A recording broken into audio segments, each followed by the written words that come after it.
The town of Greyvale was not the kind of place people talked about when they talked about great towns. It had no famous market. It had no celebrated fountain. It had one mill, one inn, two bakeries that were always competing with each other, and a blacksmith named Horan who made excellent horseshoes and terrible conversation. What Greyvale did have, what made it different from every other quiet town in the western lands, was the man on the hill. His name was Aldrich Morn.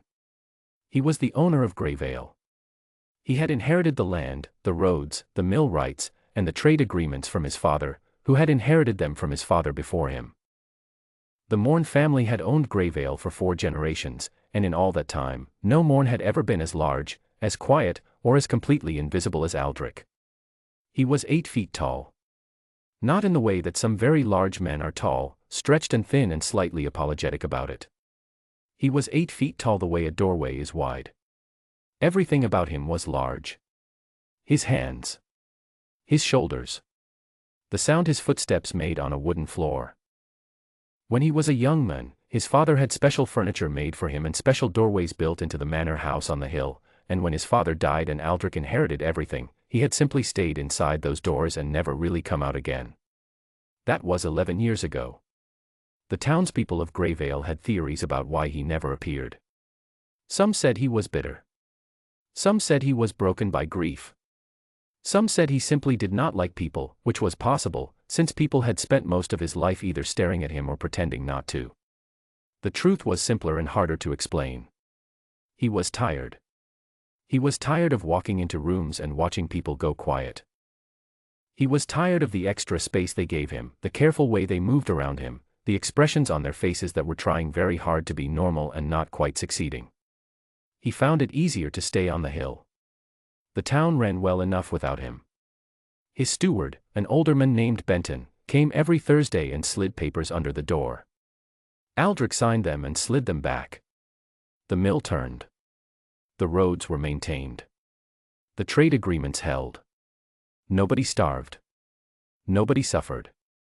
Everything moved along the way it always had, and Aldrich Morn sat in his large chair in his large house and read books and watched the seasons change from his window. It was not a bad life. It was just a very, very quiet one. On the first Thursday of October, Benton came up the hill as usual. He had his folder of papers under his arm and his walking stick in his hand, and he was almost to the front gate when he noticed the woman standing there. She was not from Greyvale. He could tell that immediately. She was 6.5 feet tall, with green skin and dark braided hair and amber eyes that moved over the gate, the wall, the path, and finally over him, all in the space of about 2 seconds. She wore a long traveler's coat that had been through hard weather and carried a travel sack over one shoulder and a sealed letter in her right hand. She was an orc. Benton had met orcs before. He was old enough to have met most kinds of people. He stopped, looked at her, and said, "Good morning. Can I help you?" "I'm looking for the owner of this town," she said. Her voice was steady and direct. "I have a letter of introduction from a solicitor in the capital. My name is Sepha Ironvale." Benton took the letter. He read it slowly, the way he read everything, and then he read it again. "Wait here, please," he said. She sat down on the low wall beside the gate and folded her hands in her lap and waited. She did not look impatient. She did not look nervous. She looked like a person who was very good at waiting because she had done it many times and had decided, at some point, that there was no use being uncomfortable about it. Benton went inside. He knocked on the study door and slid the letter underneath it. For a long time, nothing happened. Then the letter was slid back with a note written at the bottom in Aldrich's careful handwriting. The note said, "Show her into the front hall. I will be down, *." Benton stared at the note. In 11 years, he had never once been asked to show anyone inside. He went back to the gate. Sepha Ironvale sat in the front hall chair like she had been sitting in waiting chairs her entire life, which she had.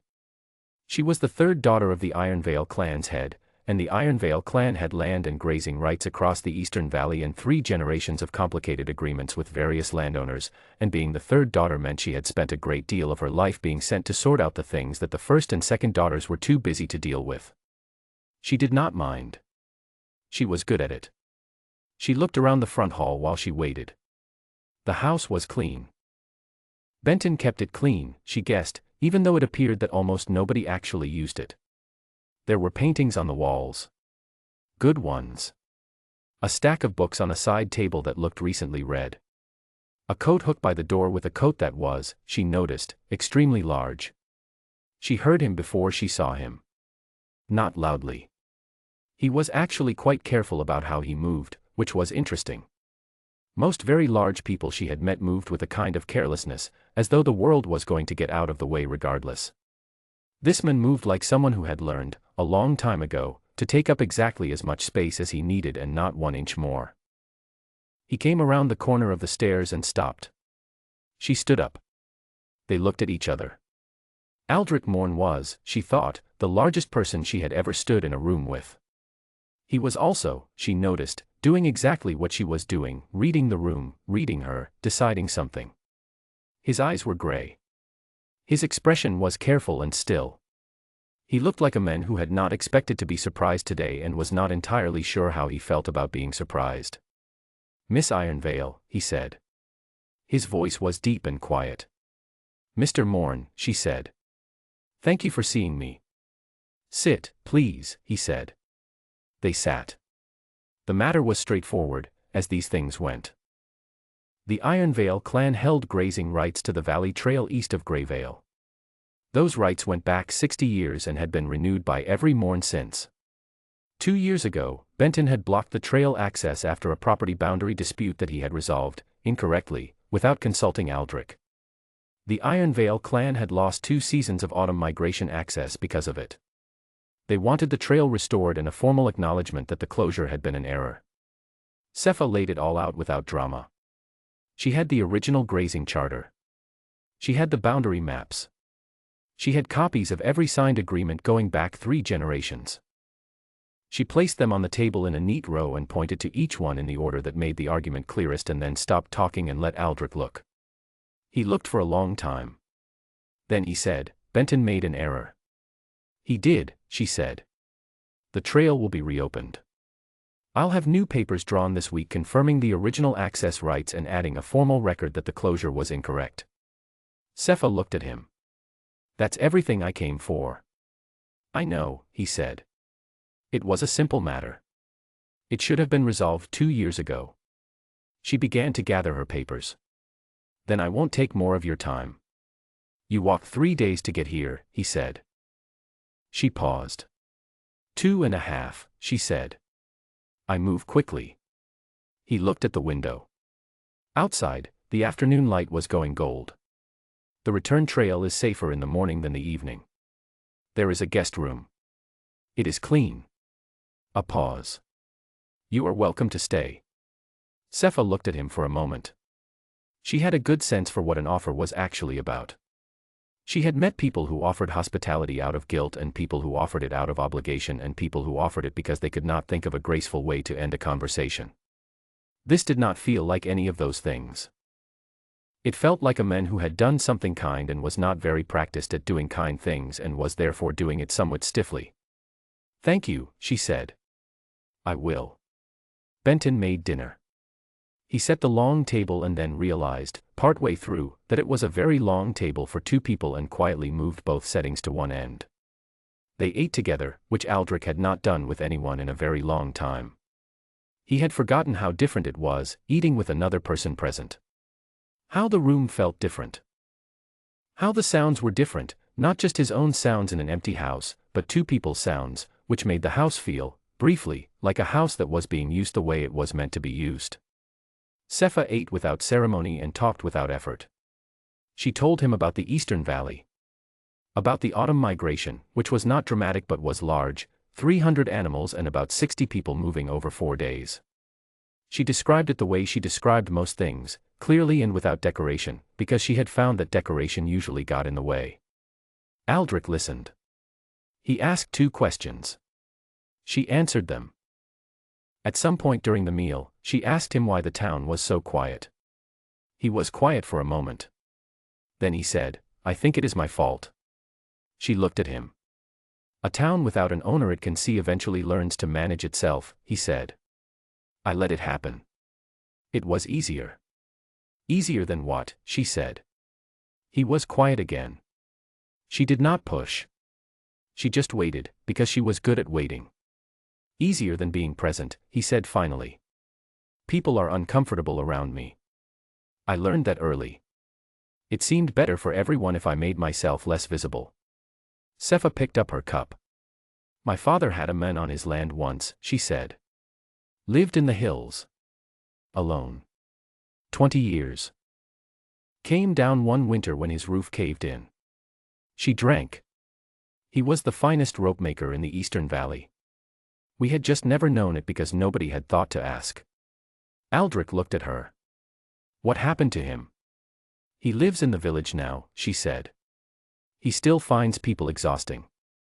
But he makes very good rope and the village needs very good rope, so they work around each other. A pause. I don't know what I would offer, Aldrich said. I don't know yet either, she said. She looked at him evenly. But I haven't finished paying attention. He did not know what to do with that. So he said nothing. But he did not leave the table. They talked until the fire burned low. Not about important things. About books. About the western roads in winter. About whether the two bakeries in Greyvale would ever stop competing or whether the competition was, in fact, what kept both of them good. Sefa had opinions on most things and delivered them without apology and then listened to his opinions with the same genuine attention she gave to everything, which was more attention than most people gave anything. Aldrich noticed, somewhere during the second hour, that he had not once thought about how he was sitting or how much space he was taking or whether his presence was making the room feel wrong. He had just been sitting. Talking. Being in a room with another person the way rooms were meant to be used. It was a strange feeling. A good one. In the morning, she found him in the back garden. The garden was large and had been neglected for years. There were roses that had not been properly pruned and a stone path that had weeds growing up through the cracks and a wooden bench that needed repainting. Aldrich was standing in the middle of it with a pair of pruning shears that were, clearly, several sizes too small for his hands, attempting to do something about a rose branch that had grown across the path. He looked, she thought, like a man who had decided to try something and was now annoyed at himself for not being better at it. Sefa stopped in the doorway of the garden and watched him for a moment. Then she said, "Marry me." He turned around very slowly. She was standing with her travel sack over her shoulder and her amber eyes completely calm. "The land matter is settled," she said. "I know that. But the Ironvale clan and Greyvale have needed a formal alliance for 30 years. The Eastern Valley and the Western roads are connected. Trade, protection, grazing access, winter agreements, there are 20 things that would work better if the two were formally tied. My father has wanted it for years. Every time he brought it up, the Morn sent a letter. Letters are not alliances." She looked at him steadily. "I am practical," she said. "You are practical. I can see that clearly. You have a town that needs someone present in it, not just someone signing papers from behind a door. I have a family that needs connections to the West. And I have traveled for 2.5 days and sat across from a great many landowners in my life, and you are the first one who listened to everything I said, asked the right questions, and fixed the problem in under 10 minutes. A pause. "I'm not asking you to love me today," she said. "I am asking you to consider it. A real consideration. Not a letter." Aldrich stood in the overgrown garden with the two small pruning shears in his hands and looked at her. Nobody had ever asked him for that before. Not for his land, not for his signature, not for his absence or his presence or his name. She was asking him for consideration. Genuine, honest consideration. She was asking it the way she asked for everything, directly, without performance, without pretending the question was smaller than it was. He said, "You do not know me." "I know enough," she said. "I know you are careful with things you might break. I know you listen when other people only wait to speak.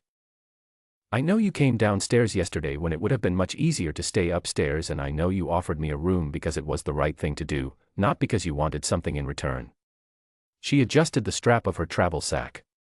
"I know that you have been invisible for 11 years and the town below your hill is still running because you cared about it enough to take care of it from a distance. I want to know what it looks like when you take care of something up close." Aldrich looked at her for a long time. 6 weeks, he said. She raised an eyebrow. You said the autumn migration takes 4 days.